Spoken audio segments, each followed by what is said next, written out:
make sure to put that on the next video. Okay, everybody, welcome to our final video for Modern Horizons 2, the set review for Modern. Yeah, I know it's sad. You have to hear us talk. But here is our artifacts and colorless lands and all that good stuff review. We'll get right into it because I'm sure this one's going to be a little bit long.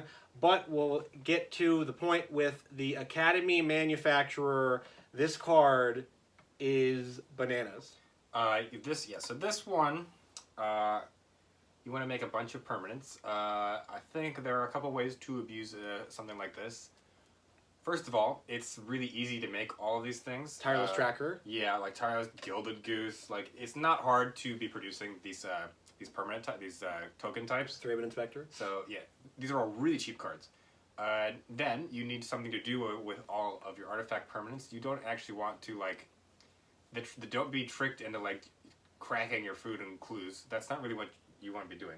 You want to be like tapping them all to Urza or sacking them to Time Sieve or like unwinding clock and tapping and untapping stuff. You want to be doing something with all of these. This might not be the most consistent thing because you kind of I'm not sure what your backup plan is, but it's pretty easy to spew permanents into play with this card. Yeah, it's probably going to do something messed up. Our friend Peter Quatch is probably going to... Oh, pardon me, I said his name. Our friend Homer Bruman is probably going to do something with this deck, or with this card. But, yeah, it's scary, and that's a lot of tokens you can make. A lot of artifacts. A lot. Aether Grid, maybe? Maybe this is the way we enable Infinity? I don't know. There's a lot going on. Real messed up. Yeah. Next up, we have my kind of card. We have the Dermo Taxi, which you could call my vehicle. 2-drop, when it enters, exile a creature card from a graveyard, and you can have Dermo Taxi become a copy of the exiled card. The art for this one is hilarious. I'm sure there's something that you could do with, I don't know, some big dumb creature in your graveyard. This one tilts me. Every way to cheat a creature into play says non-legendary, and then they're just like, oh, by the way, this makes it 2-mana Gristle. There you go. Like, have fun. The best. Okay, so there are you need to tap 2 creatures in order to activate this card. The ones that come to mind are Stitcher Supplier because that costs 1 and mills you, and Insolent Neonite because that one costs 1 and puts creature cards into the graveyard. So you want to be in those kind of colors, and this is another way to Gristlebrand people, and that's always powerful. Not sure what your backup plan is, because it's kind of asks specific things of you. It asks for a Gristlebrand in the yard and 2 cheap creatures. But I think there are ways to do that. I think this is exploitable. Yeah. One card that we won't be talking about because it doesn't make the cut, that was sort of, not hyped, but it was one of the first cards in the set to be spoiled, was Diamond Lion. No LEDs for you in Modern. Yeah. The maker. The big thing on this one is Summoning Sickness. It's a tap. Like, you have to untap with this thing to LED. Like, we are looking for discard outlets, but, like, this one just shoots your whole hand in the yard. You are usually not that all in. You usually want to just pick out your Vengevines and your Bloodghast or, start dredging. I don't know. It doesn't really seem like it checks the right box. It's not there. Because any deck where you're giving this haste, it's going to be with, like, another creature or an enchantment. That's a whole step you have to go through. You're not... Put this one in the bulk bin. Next up, we have something for everybody who plays Stoneforge Mystic. You need to buy this card now. Is Cauldra Complete or Compleat or whatever the hell you want to say. It is all of the Cauldra equipment put together. It gives +5/+5, which I normally think Batterskull gets, but it's actually +4/+4. First strike, trample, indestructible haste, and whenever it deals combat damage to a creature, exile it. It does everything. It has living weapon. This card is messed up with Stoneforge Mystic. Yeah, this is an important bullet going forward just to have in Stoneforge Mystic decks. It's not a complete replacement for Batterskull, even though it looks like it's just strictly better. A few reasons for that. Batterskull has a few keywords that are important in creature mashups, lifelink and vigilance, that this card lacks, even though it has keyword soup. Also, if you want to go for the Batterskull Hail Mary with your Stoneforge Mystic, and it gets bolted, 5 mana is not the biggest bridge to jump through. 7 mana, on the other hand, is a lot. So you are taking a bigger risk if you're playing a matchup where your Stoneforge Mystic might die to go get this card. So I think in metagames where you are going to be your Stoneforge Mystics are going to be safe, or in your sideboard for matchups where your Stoneforge Mystic is going to be safe, you want to get this one to put the clock on. It might be a little bit better in Legacy, where creatures aren't getting picked off 100% of the time, a little bit less often there. So I think those are going to be the biggest humps for it. Yeah, this card definitely still messed up. So if you play Stoneforge Mystic, go get your copy. Yeah, you need it now. Luckily, you only need one. Yeah. Next card, we have Nettle Cyst, which I know a lot of people were saying looks like a virus or looks like The coronavirus. the coronavirus. This, I don't know. They already messed up with the Corona, Death Lord, Godzilla. Let's hope they didn't do it again. Forgot about that. This one seems like it goes more in like an EDH type deck with a bunch of equipments or artifacts or stuff. I But think that the... could this be in some sort of Stoneforge Mystic deck or just some other like affinity deck? Yeah, I think this is not really a Stoneforge bullet, even though it's a cheap living weapon. This is basically just cranial-plating, but you get the first thing on the house. Instead of like ornithoptering it up, you just get a 0/0 on the ground. Okay. A little bit better in grindy matchups than cranial plating is, because you get the first one for free. It also checks off of enchantments, which I don't think is going to come up as much, but it's a little bit of upside. If you're playing this big scissors, if you're playing a soul artifact, you'll randomly get an extra point of damage here. If you're playing all that glitters as your instead of cranial plating for some reason, you'll get an extra point of damage there. If you're playing an enchantment deck, I don't know, it's less synergistic there, but it still works. Yeah, it's just a little bit more of a grindier cranial plating. If you're playing against a lot of removal, you might want this instead, actually. Makes sense. Next up, we're getting to a card that is already seeing, I guess, seeing the Moto Grinders going crazy over it. It is Scion of Draco. It is the Domain Lord. It's big. It's scary. Yeah, it pumps everything too. Yeah, it gives the keywords to the other creatures of that color. So usually it's just going to be giving the green ones. Sometimes the red ones, I guess. Or if you're playing Niv Mizzet or something. It's more of an aggressive card, though. Yeah. Yeah, so this is another cheap body. Note that it's kind of awkward with Death Shadow because it gives black creatures lifelink. So if you play with this card, you can't go for the Scourge of the Skyclave's Death Shadow route. You have to go for a more traditional, more traditional threats. Probably not as many black cards in general. But it goes well with the Territorial Kavu, which I hope that's the name of that card. It goes well with that, and as well as General Ferris. It doesn't have gold cards itself, but you need a lot of you need the lands, obviously. Makes those golems pretty scary too. Oh yeah, that's true. But outside of that, it's just a big thing. You need to put Triomes in your Tribal Zoo deck now. Yeah, you just need a Triumph to help to get it online faster. Reminds me I need to buy Triomes now too. Shit. Fuck. Next up, we have a common, the Sojourner's Companion. I'm scrolling to try to find it here. It's Mirror Enforcer, except that you can cycle it to find an artifact land. That is pretty sick. Yeah, Mirror Enforcer is not seeing a ton of play, but there's some more affinity cards in this set, and having the backup mode in case you don't have artifacts, you can go grab an artifact land. I think is a reasonable fail case mode. You probably will be using it for the front half more than the cycling part of it, but just in case, Note that you can't get Inkmoth Nexus. That's true. Yeah, that's sort of a combo. But next up, we're not going to be talking about Soul Talisman. That is an EDH card, most likely, or some weird messed up artifact deck that I can't think of. I wouldn't sweat that. I wouldn't mess with it. There's that. What was the Mox from the last Modern Horizons that was bad? I think this is a little bit better than that, but still not quite there. Yeah, we're not getting there. Next, also we have Sword of Hearth and Home completing the sword cycle. This one is the best one for EDH, I would say, or Feast and Famine. It's a little bit awkward in Modern. White is the color like we've said earlier in the set review. You want protection from white in Legacy, so maybe it's okay there. Protection from green is okay. The rampant growth is reasonable. It's to really degenerate. The flicker effect, you might need a specific deck for that to work in. It's pretty awkward just attacking with the sword by itself. Maybe in a Bant Stoneforge deck, it's a good way to get value with Ice Fang Codal, but we haven't seen that be very popular in a long time. I think this one is not really. There are better options for Modern, and I think there are also better options for Legacy. It's one to keep in your toolbox. It's though. always an equipment, so it can be a bullet in the right circumstances because you can always get it if you need it with Stonefortunistic.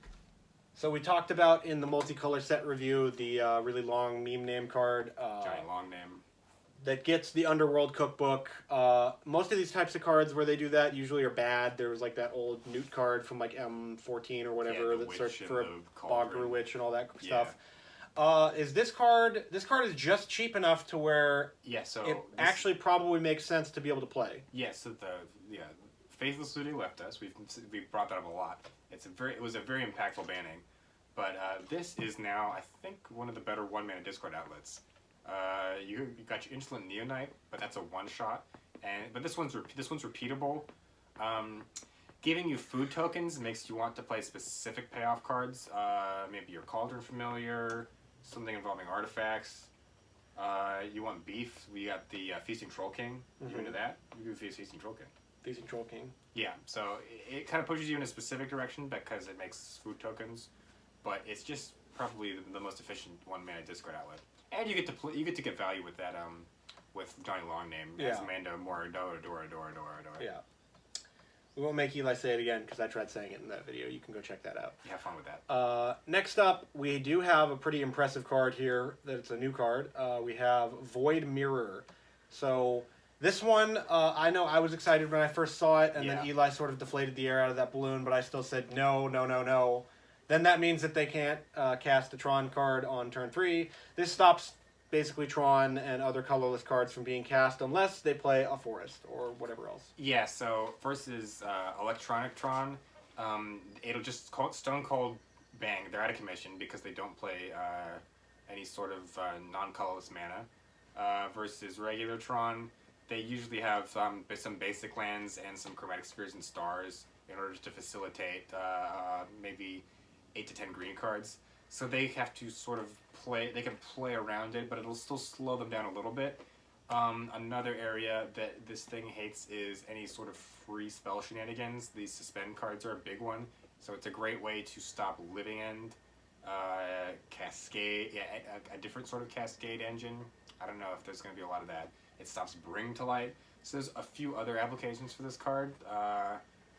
2 mana is not the most exciting rate for a hate card, but especially when you want to stop free spells, you don't want to do it on turn 2.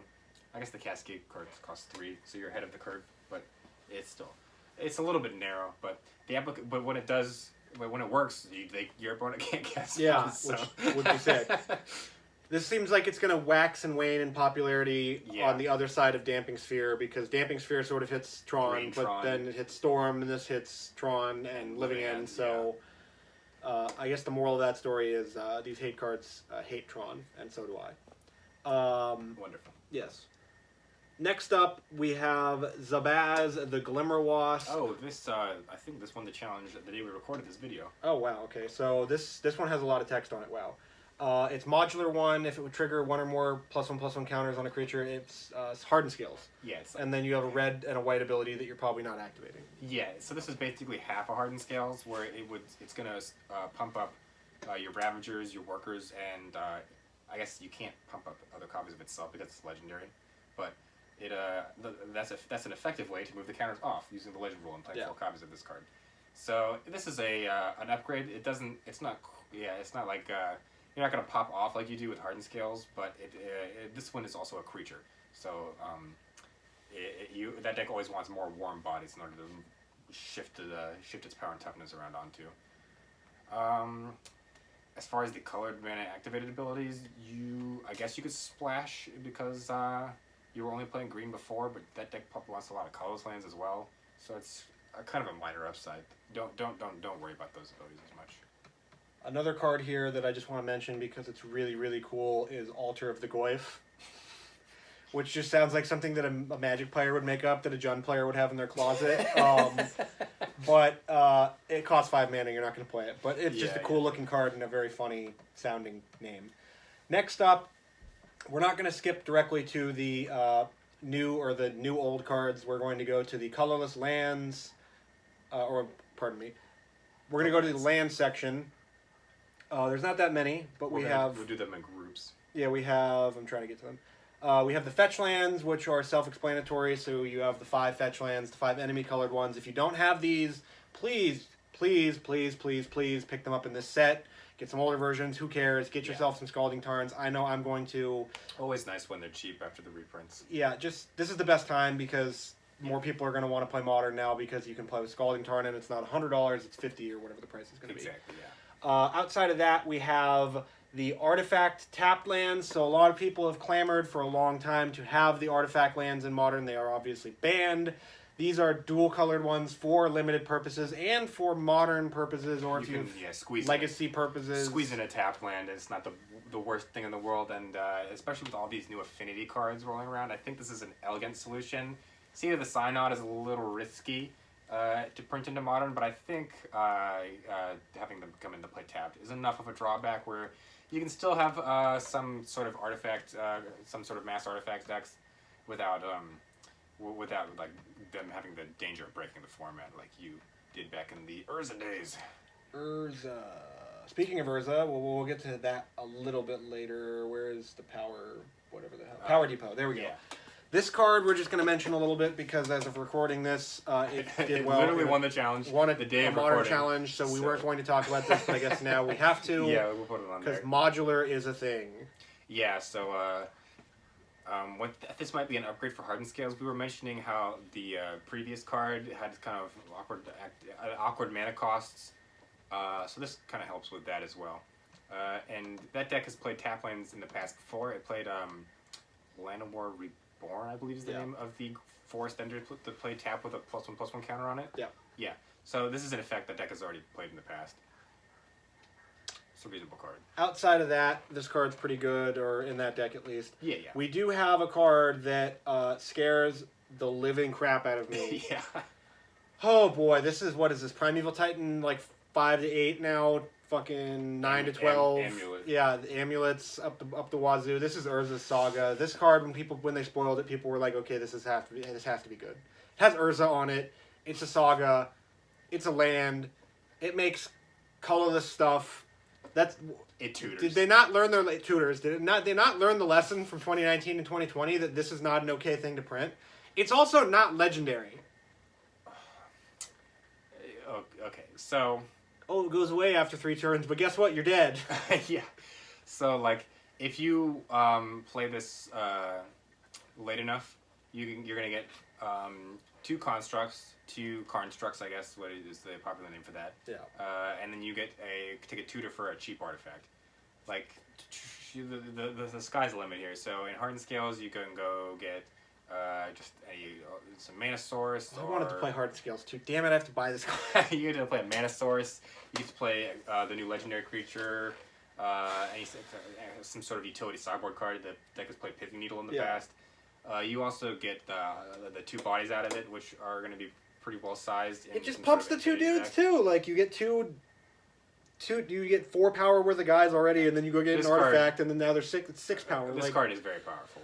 Oh boy! And there's no way to punish people that forget the first thing. Like it's not like if you forget it, like it doesn't tap for mana now. Like you know what you can do though. What can I do? Oh, I can blow it up, which I will. I bet you I'm going to be blowing up a couple of these. If you Spreading Seas it dies immediately because it's still it doesn't lose the Saga type, but it does lose the counters, and then it checks and it has 0 counters. Ooh. Which I saw is a fun interaction there. Let me bust out those Spreading Seas. Dust off the Spreading Seas. Maybe fire up the Merfolk deck because there's Spreading Seas Merfolk. I'm going to end up playing Merfolk and I'm going to hate it. You could still. I'm going to love it, but I'm going to hate play myself. that card in just like a blue creature deck. Yeah, but what are you playing a blue creature deck for? Like play Saheeli. I guess, yeah. Saheeli's pretty sick. Yeah. Next up, we have one of the coolest cards in the set. That's just super flavorful, super callback in Yavimaya, Cradle of Growth, which is the Forest Urborg land. They're not going to finish the rest of these because you have Boil. Don't even fucking think. You're not going to be able to make people's planes. You have Balakud. As much as I want to see it, I just want to see, here's the red one, take 400 from my Balakud. This one is the one they chose to color shift because it's super safe. You're not going to be doing anything broken by having everybody's lands be forest. That's just not not Forest Walk. That's not the sideboard card for that.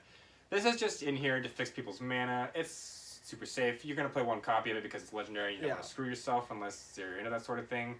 But it's just gonna be here to make your ink mod next tap for green, to make fix your mana and Niv miss it. Maybe in like some mono like that mono black aggro deck we were talking about, you might want to splash green in it for something. I don't know. Yeah, this is your mana fixer card.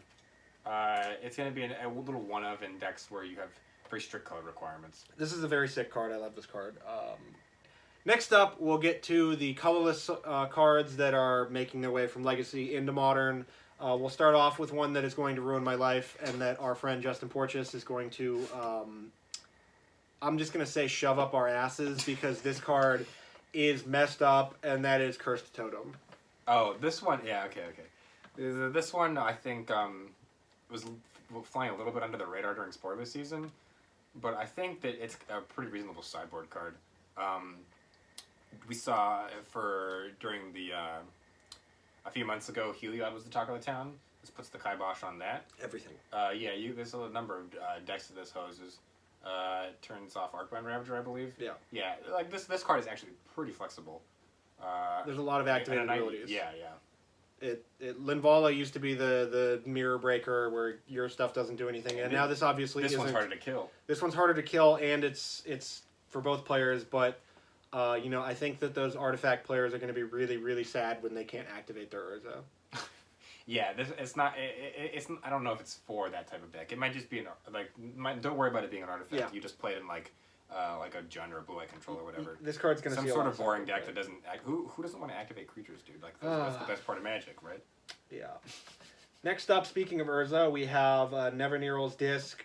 It's so weird that this card hasn't been brought over to Modern at all. Like, this seems like a perfect card to put in a core set. Maybe not into Standard, but I think it's kind of. I think because of the way it is worded, and it doesn't sacrifice itself. Mm-hmm. Like back in the day, but it obviously destroys itself through its own ability. But like back in the day, they would not. Or I should say, nowadays they would template it so it has to sacrifice itself. Yeah. So maybe that's probably because of that reason. But yeah, it is very weird that it's not like just in M10 or something. This just seems like a core set card. Like, oh hey, look, a callback. But so this is a nice bullet to go get with Word of Invention. I think is the main use for this card. Usually, I don't think that deck had any effect like this before. It had like Spinovish Shaw, but that's single. It's kind of tough because a deck where you want your Wrath of God to have artifact synergies would also want to play a lot of artifacts. So that's going to decrease the number of homes this card can find, but it's still pretty reasonable. And finally, we have a card that I'm looking forward to playing, and that is Patchwork Gnomes. Actually, no, that's not. It's Zurin Orb. This card combos with everything. I'm not sure why they would put this card in Modern. Well, we want Burn to die. Yes. Forever. Yes. And maybe they didn't think about any of the... it's a 0-mana artifact. Combos that you could go off. Yeah, it also is a free artifact. Maybe they wanted affinity things to go off. I don't know, but... Luckily, there's no like Wasteland or anything. Like you can do a Ghost Order. To manage denial people. Yeah, but this is probably going to go in some Night of the Reliquary deck. Probably goes infinite with something that my P-Brain can't handle. But outside of that, I think decks that want free artifacts, decks that want to beat burn, decks that have can get a lot of advantage with like life from the loam. So maybe a dredge deck would make use of this. Yeah. So we're not finishing there because we're going back in time to the lands that are getting ported over to Modern from Legacy. These three cards are very iconic, very powerful, so we'll start off with, we'll start off with Cabal Coffers, just because it's the first on the alphabet. Cabal Coffers, very good card in EDH, very good card with Urborg. I'm not really sure. Does this do anything? Yeah, in Modern it's very awkward because in order to get a lot of swamps into play, you need to be playing green, but then you're playing green and not like mono black. And then, like, if you want to use a bunch of mana, if you want to not just like play like a bunch of Liliana the Veils in one turn, yeah, you'd have to like play. There are other ways to cheat on mana that way. Which this card's powerful in EDH because it has the low opportunity cost. You just stick the one copy in your mono black deck, and then it becomes like your core game plan. But in Modern, it's a little bit tougher to pull something off like that. This just seems like a card that they reprinted because they needed to, and they didn't want to put it in an EDH Precon or Commander Masters or whatever the hell it is. Which it seems like it should have just gone there because the other two ones are a little bit more exciting. These two are definitely more exciting. We'll go to Riptide Laboratory, which for those Wizards players, we had the Wizard Cycling card in the blue section, which you can check out. And this card is very, very powerful. Is the era of Snapcaster Mage back? Baby. Yeah. Snapcaster, like playing a 2-color control deck with Snapcaster Mage and having this be your utility land. I think that has the potential to be a little bit of an old school win condition. Maybe you even have your Deferi Major Zalfir for the you can play this in Blue Moon if you're not blood mooning the crap out of people. Like, there's a lot of Wizards that just incidentally see play in those blue-red decks. Yeah, exactly. And being able to re-trigger them is always powerful. Or protect them from removal as well. Yeah, Snapcaster is the big one, though. Last, but certainly not least, we have Mishra's Factory. Another one that I'm very surprised has not made the jump to Modern before, especially with the whole Mishra thing. Are they going to give us a Mishra in one of these sets? Maybe Modern Horizons 3, who knows? That's not a joke card. Wait, was Urza or Mishra the joke? With the head. That was Urza. Oh, that was Urza. Okay, pardon me. Well, either way, we're going to get to Mishra's Factory. This one doesn't replace Mutavault in those tribal decks, but in those artifact decks or whatever, yeah, it does this one being an artifact means that it's a slight upgrade. Blink Moth Nexus, it was a card that a lot of those decks played, but that one has flying. This one is a little bit beefier on the ground, which is probably going to be upside in most of those decks, so it will be a replacement for that, I think, in a lot of cases, as well as just being a decent mainland in general for your sort of Death and Taxes style strategies that are interested in a little bit more resilience. They're only one color, so they can play extra colorless lands, and they're not a tribal creature deck, so that checks all the boxes that you want out of Mishra's Factory. And don't forget, people, that if you have to block with this, you can turn it into a 3/3. Yeah, that is maybe the reason why it hasn't been reprinted sooner. Yeah. It is a little bit of a feel bad when it pumps itself on defense. Yeah. So if you're attacking into blue-white control or something, I don't know. And it pumps other Mutavaults if you're really into manlands. I love me some manlands. But that's it for all the cards that we think are going to see play from Modern Horizons 2. There's probably more that we forgot. There's probably some stuff, luckily, we watched and got, what was that stupid land called? Power Depot, that we would have just skipped right over. We got our eyes on these things. But doing our homework. If there's some and you're watching this video later, you can point and laugh at us in the comments and say, haha, you guys are idiots. Either way, thank you for watching. Watch the other videos for all the other colors and the multicolor cards. And that'll do it from Eli and I to you. Thank you for watching, and we'll see you again real soon. Sayonara.